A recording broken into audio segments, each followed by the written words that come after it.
సంతాన ప్రాప్తిరస్తు. సినిమా చూసాక నా ఒపీనియన్ చెప్పాలంటే అస్సలు నచ్చలేదు సినిమా నాకు. తీసుకున్న పాయింట్ బావుంది. కానీ వీళ్ళు చెప్పేదే అస్సలు బాలేదు. స్టోరీనే చాలా సింపుల్‌గా ఉందనుకుంటే, ఆ స్టోరీ కూడా ఇంటర్వెల్ ముందు రావడం, అప్పటి వరకు సినిమా చాలా బోరింగ్‌గా ఉండడం, దానికి తోడు అనవసరమైన మామ, అల్లుళ్ళ ఛాలెంజ్‌ని పెట్టి సినిమాపై ఇంకా ఇంట్రెస్ట్ పోగొట్టారు. దానికి తోడు రొమాంటిక్ సీన్స్ ఒకటి. ప్లాట్ ఏంటంటే హీరో ఒక సాఫ్ట్‌వేర్ ఇంజినీర్. హీరోయిన్‌ని ప్రేమించిన తర్వాత హీరోయిన్ ఫాదర్ వాళ్ళ పెళ్ళికి ఒప్పుకోకపోవడంతో బయటికి వచ్చి పెళ్లి చేసుకుంటారు. ఆ తర్వాత హీరోకి ఒక ప్రాబ్లమ్ ఉందని తెలుస్తుంది. ఆ ప్రాబ్లమ్ ఏంటి? తర్వాత వీళ్ళ లైఫ్ ఎలా చేంజ్ అయింది? హీరో చేసిన ఛాలెంజ్ ఏంటి అనేది ప్లాట్. స్ట్రాంగ్ స్టోరీ లైన్ ఉన్నా వీక్ నేరేషన్‌తో చిరాకు తెప్పించారు.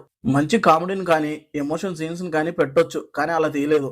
సినిమా స్టార్టింగ్ లవ్ పోర్షన్స్ కొంచెం పర్లేదు కానీ మిగతా సినిమా మొత్తం చిరాకు తెప్పించింది.